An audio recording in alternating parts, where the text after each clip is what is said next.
ಕೇದಾರ್ನಾಥ್ ಅಂದ್ರೇ ಎಲ್ರಿಗೂ ಒಂದು ಡ್ರೀಮ್, ಅದರಲ್ಲೂ ನಾನು ಒಬ್ಬ. ನನ್ನ ಡ್ರೀಮ್ ಜರ್ನಿನ ನಿಮ್ಮ ಹತ್ರ ಕಂಪ್ಲೀಟಾಗಿ ಶೇರ್ ಮಾಡ್ತೀನಿ. ನೀವು ಕೂಡ ಕೇದಾರ್ನಾಥ್ಗೆ ಹೇಗೆಲ್ಲ ತಲುಪಬೇಕು, ಯಾವ ಬಜೆಟಲ್ಲಿ ಹೋಗಬೇಕು, ಬ್ಯಾಂಗ್ಳೂರಿಂದ ಯಾವ ಥರ ಟ್ರೈನ್ ಫೆಸಿಲಿಟಿ, ಅಲ್ಲಿಂದ ಹೇಗೆ ಹೋಗೋದು, ಕಂಪ್ಲೀಟಾಗಿ ನಿಮ್ಮ ಕೇದಾರ್ನಾಥ್ ಮಾಹಿತಿ ನಾನು ನಿಮ್ಗೆ ತಿಳಿಸ್ಕೊಡ್ತೀನಿ. ಬಟ್ ನೀವೆಲ್ಲ ರೀಲ್ಸಲ್ಲಿ ನೋಡಿರ್ತೀರಾ, ಈಸಿಯಾಗಿ ಹೋಗಿ ಬಂದುಬಿಡ್ಬೋದು ಅಂತ. ಬಟ್ ರಿಯಲ್ ಆಗಿ ತುಂಬ ರಿಸ್ಕಿ ಪ್ಲೇಸ್ ಅದು. ನಾನು ಕಂಪ್ಲೀಟಾಗಿ ಮಾಹಿತಿ ತಿಳಿಸ್ಕೊಡ್ತೀನಿ. ವಾಚ್ ಮಾಡಿ ನನ್ನ ವೀಡಿಯೋನ ಕೊನೆವರೆಗೂ. Hi hello, welcome back to solo Sanchari YouTube channel. ಎಲ್ರಿಗೂ ನಮಸ್ಕಾರನ ತಿಳಿಸ್ತಾ ಇದ್ದೀನಿ. Let's go. ಕೇದಾರ್ನಾಥ್ ಹೋಗಬೇಕು. ಕೇದಾರ್ನಾಥ್ ಹೋಗೋಕ್ಕಿಂತ ಮುಂಚೆ ಯಾತ್ರಾ ಪಾಸ್ನ ರಿಜಿಸ್ಟ್ರೇಷನ್ ಮಾಡಿಸ್ಬೇಕು. ಹೆಂಗಪ್ಪ ಮಾಡಿಸೋದು ಯಾತ್ರಾ ಪಾಸ್ ರಿಜಿಸ್ಟ್ರೇಷನ್ ಅನ್ನೋದು ನಿಮ್ಗೊಂದು ಡೌಟ್ಸ್ ಇರುತ್ತೆ. ಆ ಡೌಟ್ಸ್ನ ನಾನು ಕ್ಲಿಯರ್ ಮಾಡ್ತೀನಿ. ಏನು ಗೊತ್ತಾ, ಉತ್ತರಾಖಂಡ್ ಗೌರ್ಮೆಂಟ್ ವೆಬ್ಸೈಟ್ ಅದೇ. ಆ್ಯಕ್ಚುಲಿ ಅವ್ರದ್ದೊಂದು ಟೂರಿಸಮಿಂದ ಬಂದಿರುತ್ತೆ ಆ ವೆಬ್ಸೈಟ್ನ. ನೀವು ಉತ್ತರಾಖಂಡ್ ಟೂರಿಸಮ್ ವೆಬ್ಸೈಟ್ ಅಂತ ನೀವು ಕ್ರೋಮಲ್ಲಿ ಹೋಗಿ ರಿಜಿಸ್ಟ್ರೇಷನ್ ಮಾಡಿಸ್ಬೇಕು. ಸೊ ನೀವು ಕ್ರೋಮ್ಗೆ ಹೋಗೋ ಅವಶ್ಯಕತೆನೇ ಇಲ್ಲ. ನಾನು ಇವಾಗ ಸ್ಕ್ರೀನ್ ಮೇಲೆ ಒಂದು ನಂಬರ್ ಹಾಕ್ತೀನಿ. ಈ ನಂಬರ್ನ ತೊಗೊಂಡು ನೀವು ವಾಟ್ಸಪ್ಪಲ್ಲಿ ಹೋಗಿ ಜಸ್ಟ್ ಯಾತ್ರಾ ಅಂತ ಟೈಪ್ ಮಾಡಿ ಅಷ್ಟೇ. ಅವ್ರು ನಿಮ್ಗೊಂದು ಲಿಂಕ್ ಕಳಿಸ್ತಾರೆ. ಆ ಲಿಂಕ್ ನೀವು ಓಪನ್ ಮಾಡಿ ಆ ಫಾರ್ಮ್ ಏನಿರುತ್ತೆ ಅದನ್ನು ಫಿಲ್ ಮಾಡಿದ ತಕ್ಷಣ ಅವರೇ ನಿಮಗೆ ಜಸ್ಟ್ ಸಿಂಪಲ್ ಕ್ವಶನ್ಗಳು ಕೇಳ್ತಾರೆ. ಎಷ್ಟು ಜನ ಬರ್ತಾ ಇದ್ದೀರಾ, ಯಾವ ಸ್ಟೇಟಿಂದ ಬರ್ತಾ ಇದ್ದೀರಾ, ಚಾರ್ಧಾಮ್ ಯಾತ್ರೆ ಮಾಡ್ತಾ ಇದ್ದೀರಾ, ದೋಧಾಮ್ ಯಾತ್ರೆ ಮಾಡ್ತಾ ಇದ್ದೀರಾ, ಎಲ್ಲ ಒಂದಾಮ್ ಯಾತ್ರೆ ಮಾಡ್ತಾ ಇದ್ದೀರಾ ಅಂತ ಅವ್ರು ನಿಮಗೆ ಕ್ವಶನ್ ಕೇಳ್ತಾರೆ. ನೀವು ಅದಕ್ಕೆಲ್ಲ ಆನ್ಸರ್ ಮಾಡ್ಕೊಂಡು ಹೋಗ್ಬೇಕು. ಆಮೇಲೆ ನಿಮ್ಮ ಫ್ರೆಂಡ್ಸ್ ನಂಬರು, ಆಮೇಲೆ ಫ್ಯಾಮ್ಲಿ ನಂಬರ್ ಎಲ್ಲ ಕೇಳ್ತಾರೆ. ಅದೆಲ್ಲ ನೀವು ಫಿಲ್ ಎಲ್ಲ ಮಾಡಿದ ತಕ್ಷಣ ಅವ್ರು ನಿಮಗೆ ಒಂದು ಡಾಕ್ಯುಮೆಂಟಲ್ಲಿ ಫೈಲ್ ಸೆಂಡ್ ಮಾಡ್ತಾರೆ, ನಿಮ್ಮ ಯಾತ್ರಾ ಪಾಸ್ ರೆಡಿ ಆಗಿದೆ ಅಂತ.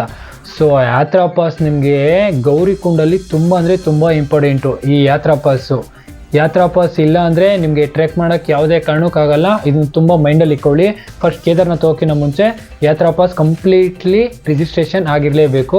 ಇದು ಮಾಡಿಸ್ಬಿಟ್ಟು ಬೇಕಾದ್ರೆ ನೀವು ಒಂದು ಜೆರಾಕ್ಸ್ ಆದರೂ ತೊಗೊಳ್ಳಿ, ಅಥವಾ ಫೋನಿಂದನೇ ಗೌರಿಕುಂಡಿಗೆ ನೀವು ಹೋಗ್ತಿರಲ್ವಾ, ಅಲ್ಲೋಗಿ ಇದನ್ನು ತೋರಿಸಿದ ತಕ್ಷಣ ಅವ್ರು ನಿಮಗೆ ಸ್ಕ್ಯಾನ್ ಮಾಡ್ತಾರೆ. ಸ್ಕ್ಯಾನ್ ಮಾಡಿದ ತಕ್ಷಣ ನೀವು ಟ್ರೆಕ್ ಮಾಡೋಕ್ಕೆ ರೆಡಿ ಇದ್ದೀರಾ ಅಂತಲೇ ನಿಮ್ಗೆ ಅಲ್ಲಿ ಕಳಿಸ್ತಾರೆ. ಇಲ್ಲಾಂದರೆ ಯಾತ್ರಾ ಪಾಸ್ ಇಲ್ಲಾಂದರೆ ನೀವು ಅಲ್ಲೇ ನಿಂತ್ಕೊಂಡು ಅವ್ರ ಹತ್ರ ಅಲ್ಲಿನೂ ಅಮೌಂಟ್ ಎಲ್ಲ ತೊಗೊತಾರೆ. ಅಲ್ಲಿ ವೆಬ್ಸೈಟ್ ಓಪನ್ ಮಾಡಿ ನಿಮಗೆ ಮಾಡಿಕೊಡೋಕ್ಕೆ. ನೀವು ಅಲ್ಲಿವರೆಗೂ ಎಲ್ಲ ಓಕೆ ಹೋಗ್ಬೇಡಿ. ನಾನೇನು ಕೊಡ್ತೀನಿ ಜಸ್ಟ್ ವಾಟ್ಸಪ್ಪಲ್ಲೇ ಮಾಡಿ. ನಿಮಗೆ ತುಂಬ ಸಿಂಪಲಾಗಿರುತ್ತೆ. ಅವ್ರು ನೀವು ಮಾಡಿದ ಇಮಿಡಿಯೇಟ್ಲಿನೇ ಅವ್ರು ನಿಮಗೆ ಮೆಸೇಜ್ ಕಳಿಸ್ತಾರೆ. ಆ ಲಿಂಕ್ನ ಕಳಿಸಿದ ತಕ್ಷಣ ನೀವೆಲ್ಲ ಮಾಡ್ಬೋದು. ಸೊ ಇದೊಂದು ಮೈಂಡಲ್ಲಿ ಇಟ್ಕೊಂಡು ಆರಾಮಾಗಿ ಯೋಚನೆ ಮಾಡಿ. ಏನಪ್ಪ ಇವಾಗ ನಮ್ಮ ಹತ್ರ ಯಾತ್ರಾ ಪಾಸ್ ಕೂಡ ರೆಡಿಯಾಗಿದೆ, ಇನ್ನೇನು ನಾವು ಕೇದಾರ್ನಾಥ್ಗೆ ಓಡೋಕ್ಕಿಂತ ಮುಂಚೆ ನಮಗೆ ಸ್ವಲ್ಪ ಮೆಟೀರಿಯಲ್ಸ್ ಬೇಕು. ಮೆಟೀರಿಯಲ್ಸ್ ಏನು ಬೇಕಪ್ಪ ಅಂದರೆ ಟ್ರೆಕ್ಕಿಂಗ್ ಬ್ಯಾಗ್ ಬೇಕು, ಶೂಸ್ ಬೇಕು, ಲಾಂಗ್ ಸಾಕ್ಸ್ ಬೇಕು, ರೈನ್ ಜಾಕೆಟ್ ಬೇಕು, ವಾರ್ಮ್ ಜಾಕೆಟ್ ಬೇಕು, ಸ್ಟ್ರೆಚಬಲ್ ಡ್ರೆಸ್ ಬೇಕು, ಮೆಡಿಕಲ್ ಕಿಟ್ ಬೇಕು. ಅದಾದ ನಂತರ ಸ್ಮಾಲ್ ವಾಟರ್ ಬಾಟಲ್ ತೊಗೊಳ್ಳಿ. ಯಾಕಂದರೆ ಇದೆಲ್ಲ ಟ್ರೆಕ್ಕಿಂಗಿಗೆ ತುಂಬ ಇಂಪಾರ್ಟೆಂಟು. ಎಲ್ಲ ಹೇಳ್ತಾರೆ 16 ಕಿಲೋಮೀಟರ್ ಟ್ರೆಕ್ಕಿಂಗ್ ಇದೆ ಅಂತ. ಆ್ಯಕ್ಚುಲಿ ನನ್ನ ಒಂದು ಎಕ್ಸ್ಪೀರಿಯೆನ್ಸ್ ಹೇಳ್ತಾ ಇದ್ದೀನಿ. 16 ಕಿಲೋಮೀಟರ್ ಇಲ್ಲ ಟ್ರೆಕ್ಕಿಂಗು, 24 ಕಿಲೋಮೀಟರು ನಾವು ಟ್ರೆಕ್ ಮಾಡಬೇಕು. 24 ಕಿಲೋಮೀಟರ್ ಟ್ರೆಕ್ಕಿಂಗ್ ಇದೆ. ಆ್ಯಕ್ಚುಲಿ ತುಂಬ ನಾವು ಟ್ರೆಕ್ ಮಾಡ್ತಾ ಹೋದಷ್ಟು -ಡಿಗ್ರಿಗೆ ಹೋಗುತ್ತೆ. ಅಷ್ಟು ಚಳಿ ಇರುತ್ತೆ. ನನ್ನ ಒಂದು ಎಕ್ಸ್ಪೀರಿಯೆನ್ಸ್ ಪ್ರಕಾರ ನನ್ನ ಕಾಲು ಫುಲ್ಲು ಶೂಸ್ ಎಲ್ಲ ನೀರಾಗಿತ್ತು. ಅದರಿಂದ ಹೇಳ್ತಾ ಇದ್ದೀನಿ, ಆದಷ್ಟು ಕ್ವಾಲಿಟಿ ಶೂಸ್ಗಳನ್ನ, ಕ್ವಾಲಿಟಿ ಜಾಕೆಟ್ಗಳನ್ನ ಇದೆಲ್ಲ ನೀವು ಪರ್ಚೇಸ್ ಮಾಡ್ಕೊಂಡು ನೀವು ತೊಗೊಂಡೋದ್ರೆ ಬೆಸ್ಟ್ ಅಂತೀನಿ ಟ್ರೆಕ್ಕಿಂಗ್ ಮಾಡೋಕ್ಕೆ. ಸೊ ಇವಾಗ ನನ್ನದೊಂದು ಜರ್ನಿನ ಒಂದು ಟ್ರೈನ್ ಮುಖಾಂತರ ಸ್ಟಾರ್ಟ್ ಮಾಡ್ತೀನಿ. ವೀಡಿಯೋನ ಕೊನೆ ತನಕ ನೋಡಿ, ಸ್ಕಿಪ್ ಅಂತೂ ಮಾಡೋಕ್ಕೆ ಹೋಗ್ಬಿಡಿ ಪ್ಲೀಸ್. ಇದು ನನ್ನದು ಫಸ್ಟ್ ವೀಡಿಯೋ ಆದ್ದರಿಂದ ಕೊನೆವರೆಗೂ ನೋಡ್ಕೊಂಡೋಗಿ. ಪ್ರತಿಯೊಂದು ಮಾಹಿತಿನೂ ನಿಮ್ಗೆ ತಿಳಿಸ್ತೀನಿ. ಲೆಟ್ಸ್ ಗೋ, ವಿಡಿಯೋ ಸ್ಟಾರ್ಟ್ ಮಾಡೋಣ. ರೈಲ್ವೆ ಸ್ಟೇಷನಿಂದ ಬನ್ನಿ, ಹೋಗೋಣ. ನನ್ನ ಪಯಣ ಯಶವಂತಪುರ ರೈಲ್ವೆ ಸ್ಟೇಷನ್ ಕಡೆಗೆ. ಸೊ ಆಗಿನ ಕಾಲದಲ್ಲಿ ಎಲ್ಲ ಕೇದಾರ್ನಾಥ್ ಹೋಗ್ಬೇಕಂದ್ರೆ ಆಸ್ತಿ ಪತ್ರಕ್ಕೆ ಎಲ್ಲ ಸಹಿ ಮಾಡಿಬಿಟ್ಟು ಹೋಗ್ತಾ ಇದ್ರು. ಯಾಕಂದರೆ ವಾಪಸ್ ಬರ್ತೀನಿ ಅನ್ನೋ ಭರವಸೆ ಸಹ ಅವ್ರಿಗೆ ಇರ್ತಾ ಇರಲಿಲ್ಲ. ಅದೇ ರೀತಿ ನನ್ನ ಪಯಣ ದೇವರೇ ಬಲ್ಲ. ಫೈನಲಿಯಾಗಿ ನಾನಿವಾಗ ಯಶವಂತಪುರ ರೈಲ್ವೆ ಸ್ಟೇಷನ್ನಲ್ಲಿದ್ದೇನೆ. ಸೊ ನನ್ನ ಟ್ರೈನ್ ಬಂದು 1:50ಕ್ಕೆ ಇರೋದ್ರಿಂದ ನಾನು 12 ಗಂಟೆಗೆಲ್ಲ ಯಶವಂತಪುರ ರೈಲ್ವೆ ಸ್ಟೇಷನ್ಗೆ ಆಲ್ರೆಡಿ ಬಂದಾಯಿತು. ನೀವು ಬೇಕಾದರೆ KSR ಮೆಜೆಸ್ಟಿಕ್ಕಿಂದ ಸಹ ಟ್ರೈನ್ಸ್ ಫೆಸಿಲಿಟಿ ಅವೈಲೇಬಲ್ ಇದೆ. ರನ್ಸ್ ಡೈಲಿ ಇರುತ್ತೆ. ಕರ್ನಾಟಕ ಎಕ್ಸ್ಪ್ರೆಸ್ ಆಗಿರ್ಬೋದು, ರಾಜಧಾನಿ ಎಕ್ಸ್ಪ್ರೆಸ್ ಆಗಿರ್ಬೋದು. ನೀವಿಲ್ಲೇನು ನೋಡ್ತಾ ಇದ್ದೀರಾ, ಇದೇ ನೋಡಿಯಪ್ಪ ಕರ್ನಾಟಕ ಸಂಪರ್ಕ್ ಕ್ರಾಂತಿ ಎಕ್ಸ್ಪ್ರೆಸ್. ಇಲ್ಲಿಂದ ಡೆಲ್ಲಿಗೆ ಹೊರಡುವ ಟ್ರೈನ್. ಪ್ಲಾಟ್ಫಾರ್ಮ್ 6ಗೆ 12:20ಕ್ಕೆ ಆಲ್ರೆಡಿ ಬಂದಿದೆ. ನಾನು 3 ವಾರದ ಮುಂಚೆನೇ ನಾನು AC ಸ್ಲೀಪರ್ ಕೋಚ್ ಬುಕ್ ಮಾಡಿರೋದ್ರಿಂದ ನಂಗೆ ಅಷ್ಟೊಂದು ತಲೆನೋವೇ ಇಲ್ಲ. ಸೊ ನಾರ್ಮಲ್ ಸ್ಲೀಪರ್ ಅಂತೂ ಯಾವುದೇ ಕಾರಣಕ್ಕೂ ನೀವು ಮಾಡಿಬಿಡಿ. ಯಾಕಂದರೆ ಜನಗಳು ಅದರಲ್ಲೂ ಸಹ ಬರ್ತಾರೆ. ತುಂಬ ಇಕ್ಕಟ್ಟಿರುತ್ತೆ, ನರ್ಕ ನೋಡ್ಕೊಂಡು ಹೋಗ್ಬೇಕಾಗುತ್ತೆ. 3 ಡೇಸ್ ಜರ್ನಿ ಇರೋದ್ರಿಂದ AC ಬುಕ್ ಮಾಡಿ ಬೆಸ್ಟ್ ಅಂತ ಹೇಳ್ತೇನೆ. ನೀವಿಲ್ಲೇನು ನೋಡ್ತಾ ಇದ್ದೀರಾ, ಇದೇ ಟ್ರೈನಲ್ಲಿ ಸತತ 3 ದಿನಗಳ ಕಾಲ ನನ್ನ ಒಂದು ಕಂಪ್ಲೀಟ್ ಜರ್ನಿ ನಡೆಯುತ್ತೆ ಟ್ರೈನಲ್ಲಿ. ಬನ್ನಿ ಒಳಗಡೆ ಹೋಗೋಣ ಇವಾಗ. ಜೈ ಭೋಲೆನಾಥ್ ಅಂತ ಬಲಗಾಲಿಕ್ಕಿ ಒಳಗಡೆ ಹೋಗ್ತಾ ಇದ್ದೀನಿ. ಇದೇ ನೋಡಿಯಪ್ಪ ನಾನು ಬುಕ್ ಮಾಡಿರುವಂಥ AC ಕಂಫರ್ಟ್ ಝೋನ್. ನನಗೆ ವಿಂಡೋ ಸೀಟ್ ಕೊಟ್ಟಿದ್ದಾರೆ ನನಗೆ, ಸೊ ಹ್ಯಾಪಿ ಅಂತಲೇ ಹೇಳ್ಬೋದು. ಬಟ್ ಇನ್ನೊಂದು ಏನಂದರೆ, ಇದು ನಾನು ಮೊದಲನೇ ಸರಿ ನಾನು 3 ದಿನಗಳ ಕಾಲ ಪಯಣ ಮಾಡ್ತಾ ಇರೋದು. ಅದು ಯಾವ ಥರ ಒಂದು ಎಕ್ಸ್ಪೀರಿಯೆನ್ಸ್ ಆಗುತ್ತೋ ನನಗಂತೂ ಗೊತ್ತಿಲ್ಲ, ನೋಡೋಣ ಬನ್ನಿ.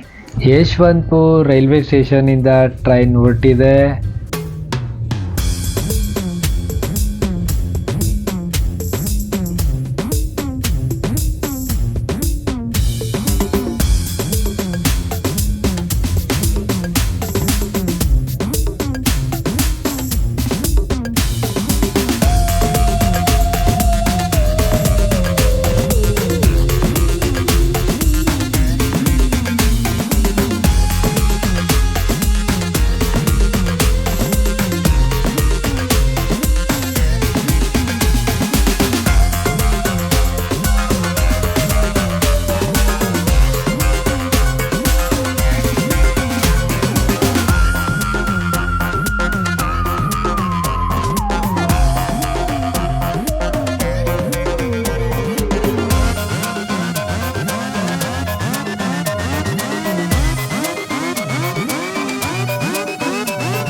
ಹಬ್ಬ, ಕೊನೆದಾಗ ನಾನಿದ್ದೀನಿ Azad Nizamuddin railway station in Delhi.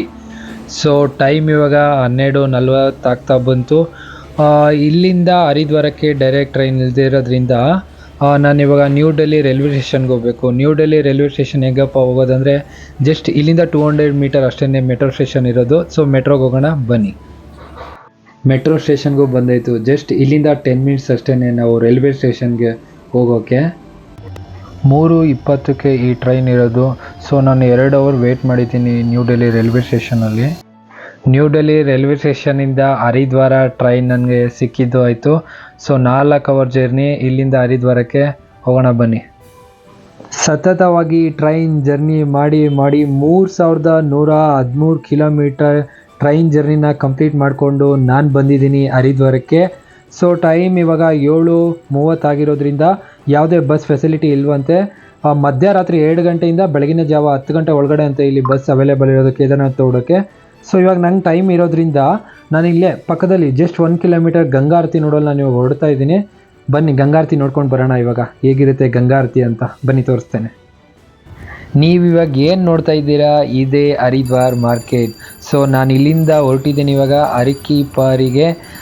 Ganga Aarti ಇಲ್ಲಿ ಒಂಥರ ಫೇಮಸ್ ಅಂತಲೇ ಹೇಳ್ಬೋದು. ಸೊ ಗಂಗಾರತಿ ನೋಡಲು ನಾನು ಇವಾಗ ಸೈಕಲ್ ಮುಖಾಂತರ ಹೊರಟಿದ್ದೀನಿ. ಇವಾಗ ಹೋಗೋಣ. ನಾನಿವಾಗಿದ್ದೀನಿ ಗಂಗಾ ನದಿ ಹತ್ರ. ಇದನ್ನು ಹರಿದ್ವಾರದ ಅರಕಿಪುರಿ ಅಂತ ಸಹ ಇದನ್ನು ಕರೀತಾರೆ. ಗಂಗಾ ಆರತಿ ನಡೆಯೋಂಥ ಸ್ಥಳ ಇದಾಗಿರೋದ್ರಿಂದ ನಾನು ಇವಾಗ ಗಂಗಾ ನದಿಯಲ್ಲಿ ಸ್ನಾನ ಮಾಡಿಕೊಂಡು ಗಂಗಾ ಆರತಿ ಪಡೆಯಲು ಇವಾಗ ಹೊರಟಿದ್ದೀನಿ. ತುಂಬ ಅಂದರೆ ತುಂಬ ಚೆನ್ನಾಗಿದೆ.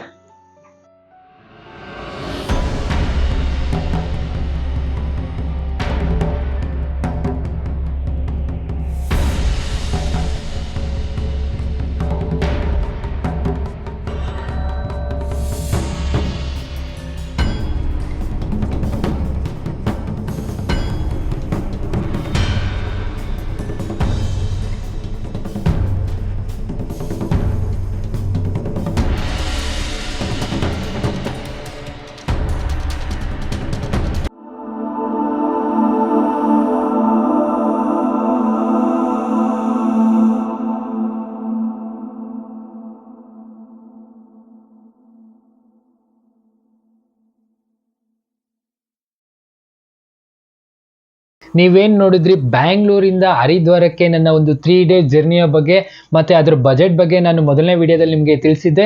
ಸೊ ನಾನಿವಾಗ ಹರಿದ್ವಾರದಿಂದ ಕೇದಾರ್ನಾಥ್ ಯಾವ ರೀತಿ ಹೊರಡಬೇಕು ಅನ್ನೋದ್ರ ಬಗ್ಗೆ ನಿಮಗೆ ಈ ಒಂದು ವಿಡಿಯೋದಲ್ಲಿ ಕಂಪ್ಲೀಟಾಗಿ ತಿಳಿಸ್ಕೊಡ್ತೀನಿ. ಈ ವಿಡಿಯೋನ ಕೊನೆ ತನಕ ನೋಡಿ. ಬನ್ನಿ ವಿಡಿಯೋನ ಶುರು ಮಾಡ್ತೀನಿ. Let's go. ನಾನಿವಾಗಿದ್ದೇನೆ ಹರಿದ್ವಾರ್ ರೈಲ್ವೆ ಸ್ಟೇಷನಲ್ಲಿ. ನೀವು ನೋಡ್ತಾ ಇರ್ಬೋದು ಗುರು, ಎಲ್ಲ ಮಲಗಿದ್ದಾರೆ. ಮಧ್ಯರಾತ್ರಿ 1:50 ಆಗಿದೆ. ಇವಾಗ ನಾನೊಬ್ಬ ಹೊರಡ್ತಾ ಇದ್ದೀನಿ ಹರಿದ್ವಾರ್ ಬಸ್ ಸ್ಟಾಪ್ಗೆ. ಯಾಕಪ್ಪ ಅಂದರೆ ಮಧ್ಯರಾತ್ರಿ 2 ಗಂಟೆಯಿಂದನೇ ಹರಿದ್ವಾರದಿಂದ ಕೇದಾರ್ನಾಥ್ ಓಡೋ ಬಸ್ ವ್ಯವಸ್ಥೆ ಇದೆ ಅಂತ ಇಲ್ಲಿನ ಸ್ಥಳೀಯ ಜನರು ಹೇಳಿದ್ರಿಂದ ನಾನು ಒಂದು ಗಂಗಾ ಆರತಿ ಮುಗಿಸ್ಕೊಂಡು ನಾನು ಡೈರೆಕ್ಟಾಗಿ ಹಿಂತಿರುಗಿ ಇದೇ ಒಂದು ರೈಲ್ವೆ ಸ್ಟೇಷನ್ಗೆ ಬರ್ತೇನೆ. ಯಾವುದೇ ಥರ ಒಂದು ಹಾಸ್ಟೆಲ್ ರೂಮ್ ಆಗಿರ್ಬೋದು ಅಥವಾ ಸ್ಟೇ ರೂಮ್ ಆಗಿರ್ಬೋದು ನಾನು ಯಾವುದೂ ಸಹ ಮಾಡಿರಲಿಲ್ಲ. ಕಂಪ್ಲೀಟಾಗಿ ಒಂದು 5 ಗಂಟೆಗಳ ಕಾಲ ನನ್ನ ಒಂದು ಸ್ಟೇ ಇದೇ ಒಂದು ರೈಲ್ವೆ ಸ್ಟೇಷನಲ್ಲಾಗಿತ್ತು. ನೀವೇನಾದರೂ ಬಂದರೆ ನೀವು ಸಹ ಇದೇ ಒಂದು ರೈಲ್ವೆ ಸ್ಟೇಷನಲ್ಲಿ ಮಾಡಿ ಅಂತ ಹೇಳ್ತೀನಿ. One of the best safety zone ಅಂತಲೇ ಹೇಳ್ತೀನಿ ನಿಮಗೆಲ್ಲ. ಯಾಕಂದರೆ ತುಂಬ ಜನ ಇಲ್ಲೇ ಸ್ಟೇ ಮಾಡೋದ್ರಿಂದ ನಿಮಗೆ ಇದೊಂಥರ ಬೆಸ್ಟ್ ಅಂತ ಹೇಳ್ತೀನಿ. ಯಾವುದೇ ಒಂದು ರಿಸ್ಕ್ ಸಹ ಇರಲ್ಲ ನಿಮಗೆ. ಸೊ ಇವಾಗ ನಾನು ಹರಿದ್ವಾರ್ ಬಸ್ ಸ್ಟಾಪ್ಗೆ ಹೊರಡ್ತಾ ಇದ್ದೀನಿ. ಇಲ್ಲಿಂದ ನೀವೇನು ನೋಡ್ತಾ ಇದ್ದೀರಾ ಇದೇ ಹರಿದ್ವಾರ್ ರೈಲ್ವೆ ಸ್ಟೇಷನ್. ಬನ್ನಿ ಇವಾಗ ಹರಿದ್ವಾರ್ ಬಸ್ ಸ್ಟಾಪ್ಗೆ ಹೋಗೋಣ. ಯಾಕಂದರೆ ನಾನು ಯಾವುದೇ ಸಹ ಒಂದು ಟಿಕೆಟ್ ಸಹ ನಾನು ಬುಕ್ ಮಾಡಿಲ್ಲ. Let's go. ನೀವು ನೋಡ್ತಾ ಇರ್ಬೋದು ಇದೇ ಹರಿದ್ವಾರ್ ಬಸ್ ಸ್ಟಾಪು. ರೈಲ್ವೆ ಸ್ಟೇಷನಿಂದ ಜಸ್ಟ್ 100 ಮೀಟರ್ ಕಾಲ್ನಡಿಗೆಯಿಂದ ಬಂದರೆ ಈ ಒಂದು ಬಸ್ ಸ್ಟಾಪ್ ಸಿಗುತ್ತೆ. ನಿಮಗೆ ರೈಟ್ ಸೈಡಲ್ಲಿ ಸಿಗುತ್ತೆ ಎಲ್ಲ ಕೇದಾರ್ನಾಥ್ ಓಡೋ ಬಸ್ಗಳು. ಬನ್ನಿ ಇವಾಗ ಓಡೋಣ ಬಸ್ಸಲ್ಲಿ. ಗುರು ಕೊನೆಯದಾಗಿ ಕೇದಾರ್ನಾಥ್ ಓಡೋ ಬಸ್ ಹತ್ತಿದ್ದೀನಿ. ನಾನು ಹಿಂದೆ ನೋಡ್ತಾ ಇದ್ರಲ್ಲ ಜನ, ಅವರೆಲ್ಲ ಆನ್ಲೈನ್ ಟಿಕೆಟ್ ಬುಕ್ ಮಾಡಿದ್ದಾರೆ. ಆನ್ಲೈನ್ ಟಿಕೆಟ್ ಕಾಸ್ಟ್ ಬಂದು 950 ರೂಪಾಯಿ ಆಗುತ್ತೆ.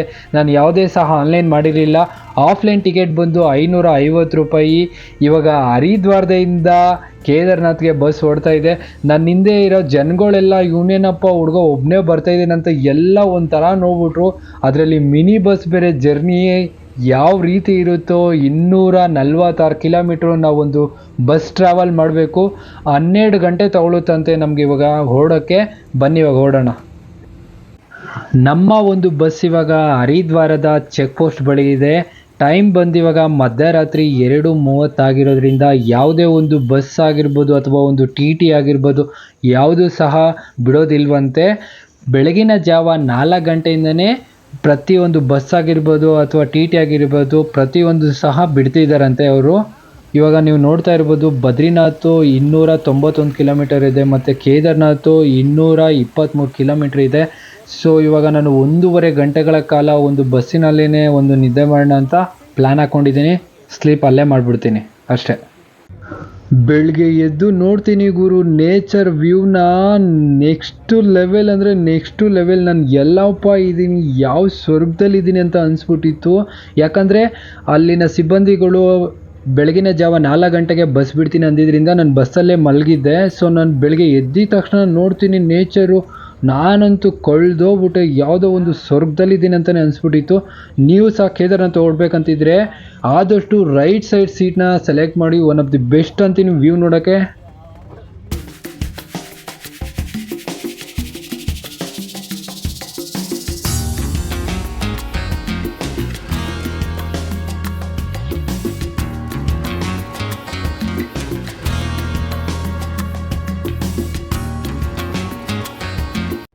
ಅಲಕಾನಂದ ನದಿಯ ಮಧ್ಯದಲ್ಲಿ ಒಂದು ನೀವು ದೇವಸ್ಥಾನ ನೋಡ್ಬೋದು. ಈ ದೇವಸ್ಥಾನದ ಹೆಸರು ಬಂದು ಶ್ರೀಮಾತಾ ದಾರಿದೇವಿ ದೇವಸ್ಥಾನ ಅಂತ. ಈ ದೇವಸ್ಥಾನದ ಇತಿಹಾಸ ಏನಂದರೆ 2013ರಲ್ಲಿ ಕೇದಾರ್ನಾಥಲ್ಲಿ ಭೀಕರ ಪ್ರವಾಹ ಉಂಟಾಯ್ತಲ್ವ. ಆ ಉಂಟಾಗಿದ್ದಕ್ಕೆ ಕಾರಣನೇ ಈ ಒಂದು ದೇವಸ್ಥಾನ ಆಗಿದೆ. ಏನಪ್ಪ ಅಂದರೆ ಜೂನ್ 16, 2013ರಂದು ಹೈಡ್ರೋ ಎಲೆಕ್ಟ್ರಾನಿಕ್ ಪವರ್ ಒಂದು ಅಣೆಕಟ್ಟನ್ನು ನಿರ್ಮಿಸೋಗೋಸ್ಕರ ಈ ಒಂದು ದೇವಸ್ಥಾನವನ್ನು ಬೇರೆ ಕಡೆ ಸ್ಥಳಾಂತರಿಸ್ತಾರೆ. ಸ್ಥಳಾಂತರಿಸಿದ ಕೆಲವೇ ಗಂಟೆಗಳಲ್ಲಿ ಭೀಕರ ಪ್ರವಾಹ ಉಂಟಾಗಿ 100 ಜನರು ಸಾವಿಗೆ ಈಡಾಗ್ತಾರೆ. ಊರೇ ಕೊಚ್ಕೊಂಡು ಹೋಗುತ್ತೆ. ಸೊ ಕೆಲವು ವರ್ಷಗಳ ನಂತರ ಈ ದೇವಸ್ಥಾನವನ್ನು ಅದೇ ಸ್ಥಳಕ್ಕೆ ಮತ್ತೆ ಮರು ನಿರ್ಮಿಸಿ ಇಲ್ಲಿನ ಜನಗಳು ಉತ್ತರಾಖಂಡಿನ ರಕ್ಷಾಮಾತಾ ದೇವಿ ಅಂತ ಪ್ರತಿನಿತ್ಯ ಪೂಜೆ ಸಲ್ಲಿಸ್ತಾರೆ. ನಾವು ಸಹ ಕೇದಾರ್ನಾಥ್ ಹೋಗೋಕ್ಕಿಂತ ಮುಂಚೆ ಈ ದೇವಸ್ಥಾನಕ್ಕೆ ನಾವು ಒಂದು ಪೂಜೆ ಸಲ್ಲಿಸಿ ಹೋಗಬೇಕು. ನೀವು ನೋಡ್ತಾ ಇರ್ಬೋದು ಈ ಒಂದು ಸಂಗಮದ ಹೆಸರು ಬಂದು ದೇವಪ್ರಯಾಗ್ ಅಂತ. ದೇವಪ್ರಯಾಗಿನ ವಿಶಿಷ್ಟ ಇತಿಹಾಸ ಏನಪ್ಪ ಅಂದರೆ ಅಲಕಾನಂದ ನದಿ ಮತ್ತು ಭಗೀರಥಿ ನದಿ ಎರಡು ವಿಲೀನಗೊಂಡು ಗಂಗೆಯ ಜನ್ಮ ಇಲ್ಲಿಂದನೇ ಪ್ರಾರಂಭ ಅಂತ ಇಲ್ಲಿನ ಇತಿಹಾಸ ಹೇಳುತ್ತೆ. ನೀವು ಸಹ ನೋಡ್ಬೋದು.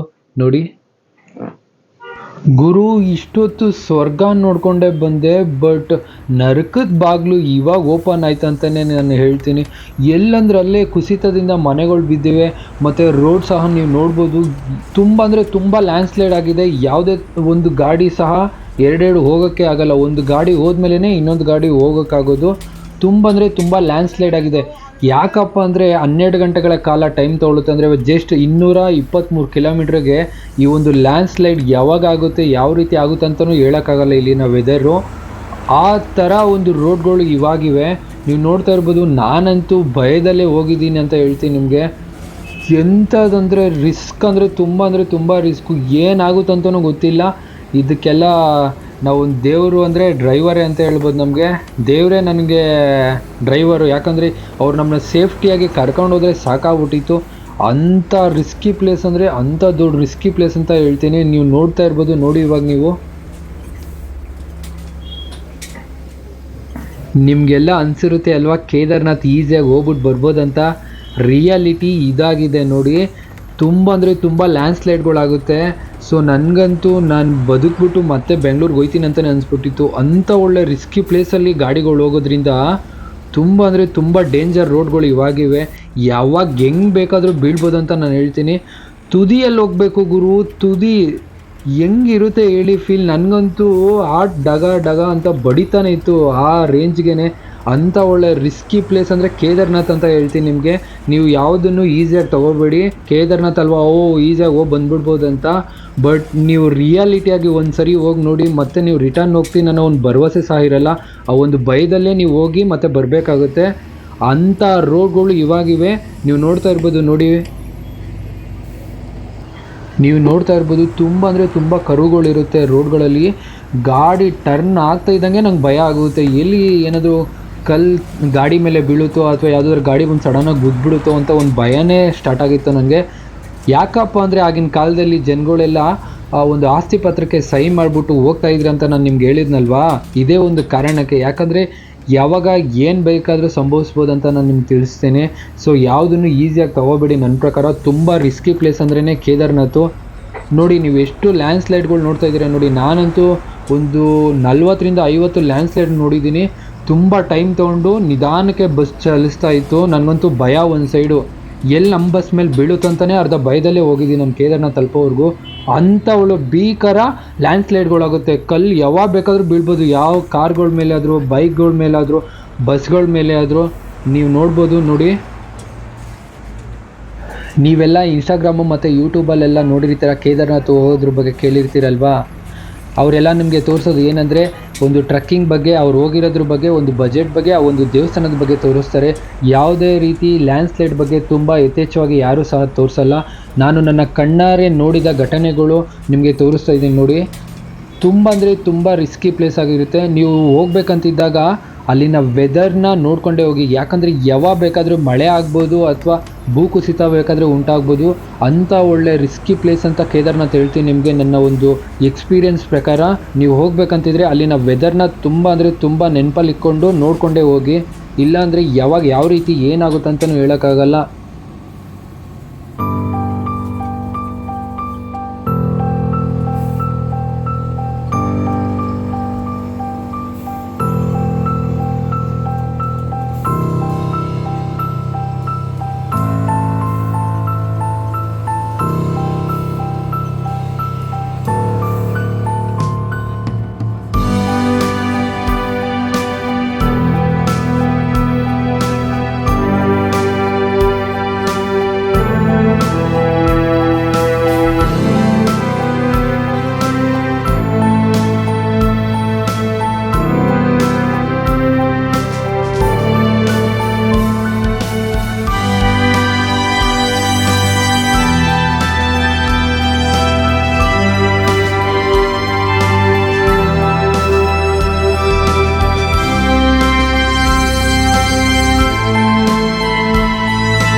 ಇಷ್ಟೊತ್ತು ಒಂದು ನರ್ಕದ ಜರ್ನಿ ಮಾಡ್ಕೊಂಬಂದೆ. ಇವಾಗ ತಾನೇ ಹಿಮಾಲಯ ನೋಡ್ತಾ ಇದ್ದೀನಿ. ಹಿಮಾಲಯ ನೋಡಿದ್ದೆ ನನಗೆ ಒಂದು ಫೀಲೇ ಬೇರೆ ರೀತಿ ಆಯಿತು. ಯಾಕಪ್ಪ ಅಂದರೆ ಕೇದಾರ್ನಾಥ್ ಧಾಮ ಇರೋದೇ ಹಿಮಾಲಯ ಹತ್ತಿರ. ಸೊ ಇವಾಗ ನಾವು ಹೋಗ್ತಾ ಇದ್ದೀವಿ ಸೋನ್ಪ್ರಯಾಗ್ಗೆ. ಜಸ್ಟ್ 20 ಕಿಲೋಮೀಟ್ರ್ ಅಷ್ಟೇ ಅಂತೆ ಜರ್ನಿ. ಇವಾಗ ಸೋನ್ಪ್ರಯಾಗ್ ಹೋಗೋಣ ಬನ್ನಿ. ಕೊನೆಯದಾಗಿ ನಾನು ಇವಾಗಿದ್ದೇನೆ ಸೋನ್ ಪ್ರಯಾಗದಲ್ಲಿ. ನೀವು ನೋಡ್ತಾ ಇರ್ಬೋದು, ನಾನು ನಿಮ್ಗೆ ಮೊದಲೇ ಹೇಳಿದ್ದೆ ಇಲ್ಲಿನ ವೆದರ್ ಯಾವಾಗ ಹೇಗೆ ಬೇಕಾದರೂ ಚೇಂಜ್ ಆಗ್ಬೋದು ಅಂತ. ಆಲ್ರೆಡಿ ಇಲ್ಲಿ ಮಳೆ ಸ್ಟಾರ್ಟ್ ಆಗಿದೆ. ನಾನಿವಾಗ 1 ಕಿಲೋಮೀಟರ್ ಕಾಲ್ನಡಿಗೆಯಿಂದ ಜೀಪ್ ಇರುವ ಸ್ಥಳಕ್ಕೆ ಹೋಗ್ತಾ ಇದ್ದೀನಿ. ಶೇರಿಂಗ್ ಜೀಪ್ ಮುಖಾಂತರ ನಾನು ಗೌರಿಕೊಂಡಕ್ಕೆ ತಲುಪಬೇಕು. ಬನ್ನಿ ಇವಾಗ ಜೀಪ್ ಇರೋ ಸ್ಥಳಕ್ಕೆ ಹೋಗೋಣ. ನೀವೆಲ್ಲ ನೋಡ್ತಾ ಇರ್ಬೋದು ಗುರು, ಇವರೆಲ್ಲ ಗುಂಪಲ್ಲಿ ಹೋಗ್ತಾ ಇದ್ದಾರೆ. ನಾನು ನೋಡಿದ್ರೆ ಒಬ್ಬ ಏಕಾಂಗಿಯಾಗಿ ಮಳೇಲಿ ನೆನ್ಕೊಂಡು ಹೋಗ್ತಾ ಇದ್ದೀನಿ ಆ ಒಂದು ಶೇರಿಂಗ್ ಜೀಪ್ ಇರುವಂಥ ಜಾಗಕ್ಕೆ. 8 ಜನ ಆ ಒಂದು ಜೀಪಲ್ಲಿ ಹೋಗೋವರೆಗೂ ನಾನು ಕಾಯಬೇಕಾಗುತ್ತೆ. ಇಲ್ಲಾಂದರೆ ನಾನು ಒಬ್ಬನೇ ಹೋಗ್ತೇನೆ ಅಂದರೆ 400 ರೂಪಾಯಿ ಕೊಟ್ಟು ಹೋಗಬೇಕಾಗುತ್ತೆ, ಜಸ್ಟ್ 7 ಕಿಲೋಮೀಟರ್ ಗೌರಿಕೊಂಡು ತಲುಪೋಗೋಸ್ಕರ.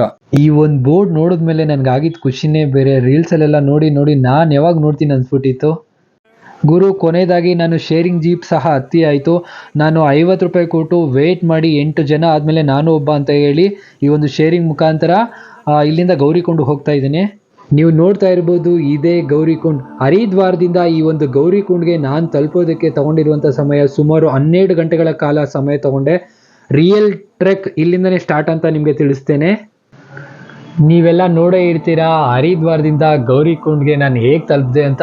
ಸೊ ನನ್ನ ಒಂದು ಖರ್ಚು ಎಷ್ಟಾಯಿತು ಅನ್ನೋದು ನಿಮ್ಗೊಂದು ಡೌಟ್ಸ್ ಇರುತ್ತಲ್ವಾ. ಸೊ ಅದನ್ನು ನಾನು ಇವಾಗಲೇ ಕ್ಲಿಯರ್ ಮಾಡ್ತೀನಿ ಬನ್ನಿ. ಹರಿದ್ವಾರದಿಂದ ಸೋನ್ ಪ್ರಯಾಗ್ಗೆ ಆಫ್ಲೈನ್ ಟಿಕೆಟ್ ಬಂದು 550 ರೂಪಾಯಿ ತೊಗೊತಾರೆ. 2 ಜಾಗದಲ್ಲಿ ಬ್ರೇಕ್ಫಾಸ್ಟ್ ಅಂತ ಹಾಕ್ತಾರೆ. ಅಲ್ಲಿ ನನ್ನ ಖರ್ಚು ಬಂದು 200 ರೂಪಾಯಿ ಖರ್ಚಾಗುತ್ತೆ. ನಾನು ಸೋನ್ ಪ್ರಯಾಗ್ ತಲುಪಿದ ನಂತರ ಶೇರಿಂಗ್ ಜೀಪ್ ಮುಖಾಂತರ ನಾನು ಗೌರಿಕುಂಡಕ್ಕೆ ಸೇರಬೇಕು. ಶೇರಿಂಗ್ ಜೀಪ್ ಕಾಸ್ಟ್ ಬಂದು ಜಸ್ಟ್ 50 ರೂಪಾಯಿ ತೊಗೊತಾರೆ. ನಾನು ಇವಾಗ ಗೌರಿಕುಂಡಲ್ಲಿದ್ದೀನಿ ಅಲ್ವಾ. ಟೋಟಲ್ ಆಗಿ ನನ್ನ ಒಂದು ಖರ್ಚು ಎಷ್ಟಪ್ಪ ಆಯ್ತು ಅಂದರೆ 800 ರೂಪಾಯಲ್ಲಿ ನಾನು ಗೌರಿಕುಂಡಕ್ಕೆ ಸೇರ್ಕೊತೀನಿ. ಅದು ಹರಿದ್ವಾರದಿಂದ ಗೌರಿಕುಂಡ್ಗೆ ಒಂದು ಖರ್ಚಾಗಿರುತ್ತೆ, ಕಂಪ್ಲೀಟ್ ಖರ್ಚು. ಸೊ ರಿಯಲ್ ಒಂದು ಟ್ರೆಕ್ ಸ್ಟಾರ್ಟ್ ಆಗೋದೇ ಗೌರಿಕುಂಡಿಂದ ಕೇದಾರ್ನಾಥ್ಗೆ. ನಾನು ಇವಾಗಿದ್ದೇನೆ ಗೌರಿಕುಂಡಲ್ಲಿ. ನೀವೊಂದು ಕುಂಡ ನೋಡ್ತಾ ಇರ್ಬೋದು. ಇಲ್ಲಿ ಅಂತೂ ಬಿಸಿನೀರು ಉಕ್ಕೋದು ಯಾವತ್ತೂ ಕಮ್ಮಿ ಆಗಲ್ಲ. ಯಾವುದೇ ಚಳಿ, ಗಾಳಿ, ಮಳೆ ಅಥವಾ ಅಂಥ ಸುನಾಮಿ ಏನು ಬಂದ್ರೂ ಬಿಸಿ ನೀರಂತೂ ಯಾವತ್ತೂ ಕಮ್ಮಿ ಆಗಲ್ಲ. ಮತ್ತು ನಾವಿಲ್ಲಿ ಸ್ನಾನ ಮಾಡಿಕೊಂಡು ಹೋಗೋದೇ ಇಲ್ಲಿನ ಒಂದು ಸಂಪ್ರದಾಯವಾಗಿದೆ. ಸೊ ಸ್ನಾನ ಮಾಡ್ಕೊಂಡು ಪ್ರತಿಯೊಬ್ಬರು ಟ್ರೆಕ್ ಸ್ಟಾರ್ಟ್ ಮಾಡೋದೇ ಇಲ್ಲಿಂದ ಅಂತ ನಾನು ನಿಮ್ಗೆ ತಿಳಿಸ್ತೇನೆ. ಒಂದು ವೇಳೆ ನಿಮ್ಗೇನಾದರೂ ಕಾಲ್ನಡಿಗೆಯಿಂದ 24 ಕಿಲೋಮೀಟರ್ ಟ್ರೆಕ್ ಮಾಡೋಕ್ಕಾಗಲ್ಲಪ್ಪ ಅನ್ನೋದಾದರೆ ನೀವುಗಳು ಕುದುರೆಗಳ ಮುಖಾಂತರ ಅಥವಾ ಡಾಲಿಗಳ ಮುಖಾಂತರ ಅಥವಾ ಪಲ್ಲಕ್ಕಿಗಳ ಮುಖಾಂತರ ಸ್ವತಃ ನೀವೇ ಅವ್ರ ಹತ್ರ ರೇಟ್ನ ಮಾತಾಡಿ ಬಾರ್ಗಿಂಗ್ ಮಾಡಿ ನೀವು ಈ ರೀತಿ ಸಹ ಹೋಗ್ಬೋದಾಗಿದೆ. ನನ್ನ ಒಂದು ಕಾಲ್ನಡಿಗೆ ಟ್ರೆಕ್ ಸ್ಟಾರ್ಟ್ ಮಾಡಿದ್ದೀನಿ ಅಂತ ನಾನು ನಿಮಗೆ ತಿಳಿಸ್ಕೊಡ್ತಾ ಇದ್ದೀನಿ. ಗೌರಿಕುಂಡಿಂದ ಸುಮಾರು 3584 ಮೀಟರ್ ಎತ್ತರದಲ್ಲಿರುವಂತಹ ಹಿಮಾಲಯ ಪರ್ವತ ಶ್ರೇಣಿಯ ಮಧ್ಯದಲ್ಲಿ ಕೇದಾರ್ನಾಥ್ ಧಾಮ ಇರೋದ್ರಿಂದ ನಾವು ಅಲ್ಲಿಗೆ ತಲುಪೋಕ್ಕೆ ಸುಮಾರು 12 ಗಂಟೆಗಳ ಕಾಲ ಟೈಮ್ ಬೇಕಂತ ಇಲ್ಲಿನ ಜನರು ಹೇಳ್ತಾ ಇದ್ದಾರೆ. ಅಲ್ಲಿಗೆ ನಾವು ತಲುಪಬೇಕಾದ್ರೆ 24 ಕಿಲೋಮೀಟರ್ ಟ್ರೆಕ್ ಇರೋದ್ರಿಂದ ಇಲ್ಲಿನ ವೆದರ್ ಯಾವಾಗ ಹೆಂಗೆ ಬೇಕಾದರೂ ಚೇಂಜ್ ಆಗ್ಬೋದು. ಮತ್ತು 5 ಗಂಟೆ ಒಳಗಡೆ ಇಲ್ಲಿ ಕತ್ಲಾಗೋದು ಎಲ್ಲ ಥರ ಇದೆ ಅಂತೆ. 5 ಗಂಟೆ ಒಳಗಡೆ ನಾವು ಆದಷ್ಟು ಬೇಸ್ ಕ್ಯಾಂಪಿಗೆ ನಾವು ತಲುಪಬೇಕು. ಬೇಸ್ ಕ್ಯಾಂಪಿಗೆ ತಲುಪಿದ್ರೇ ನಮಗೊಂದು ಸ್ಟೇ ಅಥವಾ ಕ್ಯಾಂಪ್ ಸಿಗುತ್ತೆ ನಮಗೆ ಸ್ಟೇ ಮಾಡೋಕ್ಕೆ. ಇಲ್ಲ ಅಂದರೆ ಯಾವುದೇ ಥರ ಒಂದು ಸ್ಟೇ ಕ್ಯಾಂಪ್ ಸಿಗೋದೇ ಇಲ್ಲ ನಮಗೆ. ಆಮೇಲೆ ಹತ್ರ ನಾವು ಎಷ್ಟು ಹತ್ಕೊಂಡು ಹೋಗ್ತಾ ಇರ್ತೀವೋ ಅಷ್ಟು -ಡಿಗ್ರಿ ಆಗುತ್ತೆ. ಮತ್ತು ಕತ್ಲಾದಷ್ಟು ನಮಗೇನೂ ಕಾಣಲ್ಲ. ಯಾಕಂದರೆ ಕುದುರೆಗಳು ನಮಗೆ ಯಾವ ರೀತಿ ಬೇಕಾದರೂ ಹೋಗ್ಬೋದು ಅಥವಾ ಯಾವ ಥರ ಕಿಕ್ ಬೇಕಾದರೂ ಒದಿಬೋದು. ನನ್ನ ಕಾಲ ಮೇಲೇ ಎಷ್ಟೊಂದು ಕುದುರೆಗಳು ಹತ್ಕೊಂಡು ಹೋಗ್ಬಿಟ್ಟಿತ್ತು. ಅದರಿಂದ ಹೇಳ್ತಾ ಇದ್ದೀನಿ, ನೀವು ಸಹ ಏನಾದರೂ ಟ್ರೆಕ್ ಸ್ಟಾರ್ಟ್ ಮಾಡಬೇಕಂದ್ರೆ ಆದಷ್ಟು ಬೆಳಗಿನ ಜಾವದಿಂದ ಒಂದು 12 ಗಂಟೆ ಒಳಗಡೆ ಒಂದು ಟ್ರೆಕ್ನ ಸ್ಟಾರ್ಟ್ ಮಾಡಿ. ನಾನೊಬ್ಬ ಸ್ಪೋರ್ಟ್ಸ್ ಪರ್ಸನ್, ನಾನು ಹೋಗಿ ತಲುಪ್ತೀನಿ ಅನ್ನೋ ಒಂದು ನಂಬಿಕೆ ಇದೆ ನನಗೆ. ಅದರಿಂದ ನನಗೆ ಯಾವುದೇ ಥರ ಒಂದು ಭಯ ಗಿಯ ಯಾವ ಥರನೂ ಇಲ್ಲ ನನಗೆ. ಯಾಕಂದರೆ ಮಳೆ ಬೇರೆ ಬಂದಿರೋದ್ರಿಂದ ನನ್ನ ಒಂದು ಟ್ರೆಕ್ ಮಾಡಲೇಬೇಕಂತ ನಾನು ಮಾಡ್ತಾಯಿದ್ದೀನಿ. ಅಷ್ಟು ಅಂದರೆ ಅಷ್ಟು ಮಳೆ, ಫಾಲ್ಸ್ ತುಂಬ ಹರಿತಾನೇ ಇತ್ತು. ಬಟ್ ಜನ ಅಂತೂ ಟ್ರೆಕ್ ಮಾಡ್ತಾನೆ ಇದ್ರು. ಯಾರು ಸಹ ಆರಾಮಾಗಿ ಅಂತೂ ಅಲ್ಲಿ ಇಲ್ಲಿ ಕುಂತ್ಕೊಂಡೇ ಇರಲಿಲ್ಲ. ಟ್ರೆಕ್ ಅಂತೂ ಒಂದು ಭಕ್ತಿಯಿಂದ ನಡೀತಾನೆ ಇತ್ತು. ನಾನು ಸಹ ಹಾಗೆ ಹೊರಟಿದ್ದೇನೆ ಇವಾಗ ಒಂದು ಟ್ರೆಕ್ ಮುಖಾಂತರನೇ. ನೀವು ಏನು ಸ್ಟಾರ್ಟ್ ಮಾಡಬೇಕಂತಿದ್ರೆ ಅದನ್ನು ಬೆಳಗಿನ ಜಾವನೇ ಸ್ಟಾರ್ಟ್ ಮಾಡಿ ಅಂತ ನಾನು ನಿಮಗೆ ತಿಳಿಸ್ತೀನಿ. ಒಂದು ವೇಳೆ ನಿಮ್ಗೇನಾದರೂ ಲೇಟ್ ಆಯಿತು ಅಂದರೆ ಒಂದು ಸೋನ್ ಪ್ರಯಾಗ ಅಥವಾ ಗೌರಿಕುಂಡಲ್ಲೇ ನೀವು ಸ್ಟೇ ಮಾಡಿ ಅನ್ನೋದೇ ಬೆಸ್ಟ್ ಅಂತ ಹೇಳ್ತೀನಿ. ಸ್ಟೇ ಮಾಡಿ ಮತ್ತು ಅಲ್ಲಿನ ಪ್ರಕೃತಿ ಎಲ್ಲ ನೋಡಿಕೊಂಡು ಮತ್ತೆ ಬೆಳಗ್ಗೆನೇ ಸ್ಟಾರ್ಟ್ ಮಾಡಿ ನೀವು ಒಂದು ಟ್ರೆಕ್ನ. ಆವಾಗಲೇ ನೀವು ಅಲ್ಲಿಗೆ ತಲುಪೋಕ್ಕೆ ಈಸಿ ಆಗುತ್ತೆ. ನೀವು ಯಾವುದೇ ರಿಸ್ಕಿಂದ ನೀವು ಟ್ರೆಕ್ನ ಸ್ಟಾರ್ಟ್ ಮಾಡೋಕ್ಕೆ ಹೋಗಬೇಡಿ. ಯಾಕಂದರೆ ಕುದುರೆಗಳು, ಡಾಲಿಗಳು ಇವೆಲ್ಲ ತುಂಬ ಓಡಾಡ್ತಾನೆ ಇರುತ್ತೆ. ನಮಗೆ ಬೇರೆ ರಾತ್ರಿ ಆದರೆ ಕಣ್ಣು ಸರಿಯಾಗಿ ಕಾಣದೇ ಇರೋದ್ರಿಂದ ಸ್ವಲ್ಪ ಗ್ಯಾಪಲ್ಲಿ ಹೋಗಬೇಕಾಗುತ್ತೆ ನಾವು. ಕೆಳಗಡೆ ಏನು ನೋಡ್ತಿರೋ ಅದೆಲ್ಲ ಫುಲ್ಲು ಡೌನಾಗಿರುತ್ತೆ. ಕೆಳಗಡೆ ಏನಾದರೂ ಬಿದ್ದರೆ ನಮ್ಮ ಬಾಡಿ ಹರ್ಕೊಂಡು ಹೋಗ್ತಾ ಇರುತ್ತೆ ನದಿಯಲ್ಲಿ. ಅದರಿಂದ ಹೇಳ್ತಾ ಇದ್ದೀನಿ, ಆದಷ್ಟು ಬೆಳಗ್ಗೆ ಟ್ರೆಕ್ನ ಸ್ಟಾರ್ಟ್ ಮಾಡಿ.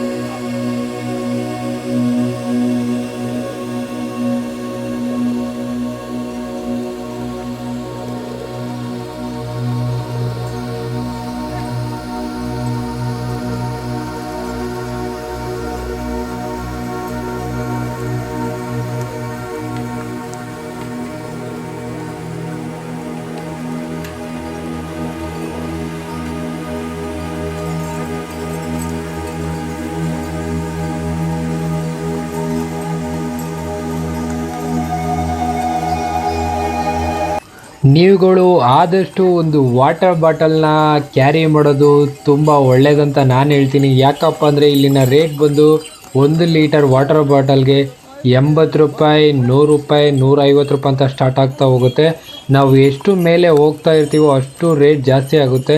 ಯಾಕಪ್ಪ ಅಂದರೆ ಅವರು ಸಹ ಕೆಳಗಡೆಯಿಂದ ಮೇಲ್ಗಡೆವರೆಗೂ ಎತ್ಕೊಂಡು ಹೋಗ್ತಾರಲ್ವ, ಅದರಿಂದ ರೇಟ್ ಜಾಸ್ತಿ ಆಗುತ್ತೆ. ಆದಷ್ಟು ನೀವೊಂದು ವಾಟರ್ ಬಾಟಲ್ನ ಕ್ಯಾರಿ ಮಾಡಿದ್ರೆ ತುಂಬ ಫಾಲ್ಸ್ಗಳು ಸಿಗುತ್ತೆ. ಆ ಫಾಲ್ಸ್ಗಳ ಮುಖಾಂತರ ನೀರು ತಗೊಂಡು ಕುಡ್ಕೊಂಡು ಆರಾಮಾಗಿ ಟ್ರೆಕ್ ಮಾಡಿ ಅಂತ ನಾನು ಹೇಳ್ತೀನಿ. ಒನ್ ಆಫ್ ದಿ ಬೆಸ್ಟ್ ಅಂದರೆ ಬೆಸ್ಟ್.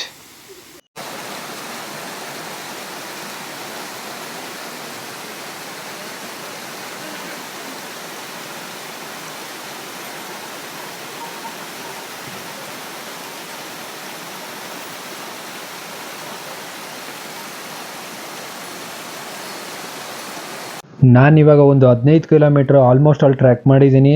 ಇನ್ನು ಬೇಸ್ ಕ್ಯಾಂಪ್ಗೆ ಹೋಗಕ್ಕೆ ನನಗೊಂದು 4-5 ಕಿಲೋಮೀಟ್ರ್ ಆಗುತ್ತೆ. ಸೊ ನಾನು ಬೇಸ್ ಕ್ಯಾಂಪಿಗೆ ತಲುಪಿದ ಮೇಲೆ ನನ್ನ ಒಂದು ಸ್ಟೇ ಅಲ್ಲೇ ಆಗಿರುತ್ತೆ. ಬೇಸ್ ಕ್ಯಾಂಪ್ ಇನ್ನು 2.5 ಕಿಲೋಮೀಟ್ರ್ ಬಾಕಿ ಇದೆ. ರಾತ್ರಿ 8 ಗಂಟೆಯಿಂದ ಬೆಳಗಿನ ಜಾವ 6 ಗಂಟೆವರೆಗೂ ಇದೇ ಒಂದು ಟೆಂಟಲ್ಲಿ ನನ್ನ ಒಂದು ಸ್ಟೇ ಆಗಿತ್ತು ಕಂಪ್ಲೀಟಾಗಿ. ಸೊ ನನಗೆ ಇವಾಗ ಬೆಳಗ್ಗೆ ಒಂದು 6 ಗಂಟೆ ಆಗಿದೆ. ಇವಾಗ ನಾನು ವೆದರ್ ನೋಡ್ತೀನಿ ಯಾವ ರೀತಿ ಐತೆ ಅಂತ. ಯಾಕಂದರೆ ರಾತ್ರಿ ಆಗಿತ್ತು, ಈ ಒಂದು ಟೆಂಟಿಗೆ ಬಂದು ನಾನು ಯಾವುದೇ ಥರ ವೆದರ್ ನೋಡೋಕೆ ಹೋಗಿರಲಿಲ್ಲ. ಪ್ರಕೃತಿ ಅಂತೂ ಸುಂದರವಾಗಿದೆ ಅಂತ ನಾನು ನಿಮಗೆ ತಿಳಿಸ್ತೀನಿ. ಯಾವುದೋ ಒಂದು ಲೋಕದಲ್ಲಿದ್ದೀನಿ ಅಂತಲೇ ನಾನು ಕಳೆದೋದೆ. ಆ ಹಿಮಾಲಯ ಪರ್ವತ ನೋಡಿದ್ಮೇಲೆ ಅಂತೂ ನನಗೆ ಕಣ್ಣಲ್ಲಿ ಏನೋ ಒಂಥರ ಕೊನೆಗೂ ನಾನು ಹಿಮಾಲಯ ನೋಡಿದ್ನ ಅನ್ನೋ ಒಂದು ಫೀಲೇ ಉಟ್ಕೊಂಡ್ಬಿಡ್ತು ನನ್ನ ಹತ್ರ. ಸೊ ರಾತ್ರಿ ಎಲ್ಲ ನನ್ನ ಒಂದು ಸ್ಟೇ ಇದೇ ಒಂದು ಟೆಂಟಲ್ಲಿ ಆಗಿತ್ತು. ನನಗೆ ಗೊತ್ತೇ ಆಗಿಲ್ಲ ನನಗೆ ಬೆಳಗ್ಗೆ ಆಗಿದ್ದು. ಯಾಕಂದರೆ ಅಷ್ಟು ಅಂದರೆ ಅಷ್ಟು ಚಳಿ ಆಗಿತ್ತು. ಇದೇ ಟೆಂಟಲ್ಲಿ ನಾನು ಮಲಗಿದ್ದು. ನನ್ನ ಶೂ ಎಲ್ಲ ನೀರಾಗ್ಬಿಟ್ಟಿತ್ತು. ಅಷ್ಟು ಅಂದರೆ ಅಷ್ಟು ಚಳಿ. ನಾನು 3-4 ಬೆಡ್ಶೀಟ್ ಹಾಕ್ಕೊಂಡು ಮಲಗಿದ್ದೆ. ಅವರೇ ಕೊಟ್ಟಿದ್ದರು. ಬೆಳಗ್ಗೆ ಎದ್ದು ನೋಡಿದ್ದೆ, ವ್ಯೂ ತುಂಬ ಅಂದರೆ ಸಕ್ಕತ್ತಾಗಿತ್ತು. ಇಲ್ಲಿಂದ 2 ಕಿಲೋಮೀಟರ್ ಅಷ್ಟೇ ಕೇದಾರ್ನಾಥ್ ನಾವು ಇನ್ನೇನು ತಲುಪೋಕ್ಕೆ. ಬನ್ನಿ ಇವಾಗ ಕೇದಾರ್ನಾಥ್ ಕಡೆ ಹೋಗೋಣ. ಅಲ್ಲಿಗಿನ ಮುಂಚೆ ವೆದರ್ ನೋಡಿ ಕಳೆದೋಗ್ಬಿಡ್ತೀರಾ ನೀವಂತೂ. ನಾನಂತೂ ಪುಣ್ಯನೇ ಮಾಡಿದ್ದೀನಿ ಅಂತ ಹೇಳ್ತಾ ಇದ್ದೀನಿ. ಈ ಥರ ಒಂದು ಪ್ಲೇಸ್ ಮತ್ತು ಈ ಥರ ಒಂದು ವೆದರ್ ನೋಡಬೇಕು ಅಂದರೆ, ಈ ಥರ ಒಂದು ಪ್ರಕೃತಿನೇ ಸವಿಬೇಕಂತಲೇ ನಾನು ಎಷ್ಟೆಲ್ಲ ಕನಸನ್ನ ಇಲ್ಲಿ ನೆನ್ಸು ಮಾಡ್ಕೊತಾ ಇದ್ದೀನಿ ಅಂತ ನಾನು ನಿಮ್ಗೆ ತಿಳಿಸ್ತೀನಿ. ನೋಡಿ ನೀವೇ.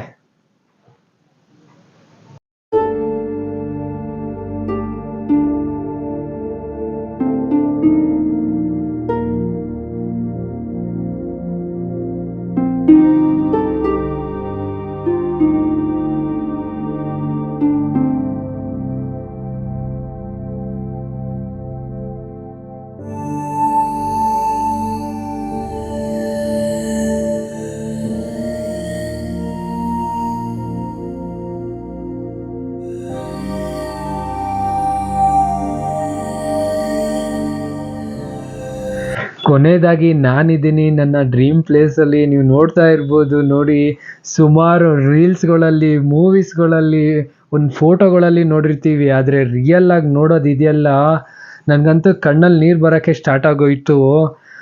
ಅಂಥ ಜಾಗದಲ್ಲಿ ಇದ್ದೀನಿ ಅಂತ. ಸುತ್ತ ಹಿಮಾಲಯ, ಮಧ್ಯದಲ್ಲಿ ದೇವಸ್ಥಾನ, ಹರ ಹರ ಮಹಾದೇವ್, ಶಂಭೋ ಶಂಕರ. ನಿನ್ನ ನೋಡೋಕ್ಕಂತ ಎಷ್ಟು ರಿಸ್ಕ್ ತಗೊಂಡು ಬಂದಿದ್ದೀನಿ ಅಂದರೆ, ಸತತ 5 ದಿನಗಳ ಕಾಲ ಒಂದು ಜರ್ನಿ ಆಗಿತ್ತು ನಿನ್ನ ಒಂದು ದರ್ಶನ ಪಡೆಯೋಕ್ಕೆ. ನನಗಂತೂ ಫೀಲೇ ಬೇರೆ, ವೈಬೇ ನಮ್ಮನ್ನ ತುಂಬ ಚೇಂಜ್ ಮಾಡಿಬಿಡ್ತು. ಎಂಥ ರಿಸ್ಕ್ ಬೇಕಾದರೂ ದಾಟ್ಕೊಂಡು ಹೋಗಬಲ್ಲೆ ಅನ್ನೋ ಒಂದು ನಂಬಿಕೆ ನನಗೆ ಬಂದ್ಬಿಡ್ತು. ಅಷ್ಟೊಂದು ಕಾನ್ಫಿಡೆನ್ಸು ಬಂತು. ಅಲ್ಲಿ ಹೋದ್ಮೇಲೆ ಅಂತೂ ನಾನು ಯಾವುದೋ ಒಂದು ಲೋಕದಲ್ಲಿ ಇದ್ದೀನಿ ಅಂತಲೇ ಅನಿಸ್ಬಿಟ್ಟಿತ್ತು. ಕಣ್ಣಲ್ಲಿ ನೀರು ಹಾಕೊಂಬಿಟ್ಟೆ ನಾನಂತೂ. ಎಲ್ಲ ಶಂಭೋ ಶಂಕರ, ಹರ ಹರ ಮಹಾದೇವನ ಮಹಿಮೆ ಅಂತಲೇ ಹೇಳ್ತೀನಿ. ನನಗೆ ಮಾತೇ ಬರ್ತಾಯಿಲ್ಲ ಏನು ಹೇಳ್ಬೇಕಂತನೂ.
ನೀವಿವಾಗ ಏನು ನೋಡಿದ್ರಿ, ಕಂಪ್ಲೀಟ್ ಕೇದಾರ್ನಾಥ್ ಜರ್ನಿ ಆಗಿತ್ತು ಅನ್ನೋದು. ಸೊ ನಿಮ್ಗೆಲ್ರಿಗೂ ಕೇದಾರ್ನಾಥ್ ಅನ್ನೋದು ಒಂದು ಡ್ರೀಮ್ ಇದ್ದೇ ಇರುತ್ತೆ. ನೀವುಗಳು ಅಷ್ಟೇ ಆದಷ್ಟು ಬೇಗ ನಿಮ್ಮ ಡ್ರೀಮ್ನ ಕಂಪ್ಲೀಟ್ ಮಾಡ್ಕೊಳ್ಳಿ. ನನ್ನ ಒಂದು ಡ್ರೀಮ್ನ ನಾನು ಇವಾಗ ಕಂಪ್ಲೀಟ್ ಮಾಡಿದ್ದೀನಿ. ಸೊ ನಿಮಗೆಲ್ಲ ಒಂದು ಡೌಟ್ಸ್ ಇರುತ್ತೆ, ಇವಾಗ ನಾನು ಗೌರಿಕುಂಡಿಂದ ಕೇದಾರ್ನಾಥ್ ತಲುಪೋಕ್ಕೆ ಎಷ್ಟು ಖರ್ಚು ಮಾಡಿದೆ ಅಂತ. ಸೊ ಅದನ್ನು ನಾನು ಇವಾಗಲೇ ಕ್ಲಿಯರ್ ಮಾಡ್ತೀನಿ. ಎಷ್ಟಪ್ಪ ಹೋಯಿತು ಅಂದರೆ, ನಾವೊಂದು ಟ್ರೆಕ್ ಮಾಡೋಕ್ಕೆ ಒಂದು ಸ್ಟಿಕ್ ಬೇಕಾಗುತ್ತೆ. ಅಂದರೆ ಒಂದು ಕೋಲ್ಗೆ 20 ರೂಪೀಸ್ ಪೇ ಮಾಡಿದೆ. ಒಂದೆರಡು ಜಾಗದಲ್ಲಿ ನಾನು ಫುಡ್ ತಿಂದಿರೋದ್ರಿಂದ ನೂಡಲ್ಸು ಒಂದು 250 ಹತ್ರ ಹೋಯಿತು. ಅದಾದ ನಂತರ ಒಂದು ಬೇಸ್ ಕ್ಯಾಂಪ್ ನಾನು ಹಿಂದೆನೇ ನಾನೊಂದು ಕ್ಯಾಂಪ್ ಮಾಡಿದ್ದೆ. ಅಲ್ಲಿ ನಾನು ಬಾರ್ಗಿಂಗ್ ಮಾಡಿ 300 ರೂಪೀಸಲ್ಲಿ ಅಷ್ಟೇ ನಾನು ಸ್ಟೇ ಆಗಿದ್ದೆ. ಅದೊಂದು 300 ರೂಪೀಸ್ ಹೋಯಿತು. ಡೈರೆಕ್ಟಾಗಿ ನಾನು ಕೇದಾರ್ನಾಥ ಧಾಮ ತಲುಪಿ ಆ ಒಂದು ದರ್ಶನ ಪಡೆದೆ. ಟೋಟಲ್ ಆಗಿ ಒಂದು 700 ರೂಪೀಸ್ ಒಳಗಡೆನೆ ನಾನು ಒಂದು ಕಂಪ್ಲೀಟಾಗಿ ಕೇದಾರ್ನಾಥ್ನ ನಾನು ಹೋಗಿ ತಲುಪಿದೆ ಅಂತ ನಾನು ನಿಮ್ಗೆ ತಿಳಿಸ್ತೀನಿ ಗೌರಿಕುಂಡಿಂದ. ಆಮೇಲೆ ಈ ವಿಡಿಯೋ ಯಾರಿಗೆಲ್ಲ ಇಷ್ಟ ಆಗಿದೆ ಲೈಕ್ ಮಾಡಿ, ಶೇರ್ ಮಾಡಿ ಮತ್ತು ಸಬ್ಸ್ಕ್ರೈಬ್ ಮಾಡೋದನ್ನ ಯಾವುದೇ ಕಾರಣಕ್ಕೆ ಮರಿಬೇಡಿ.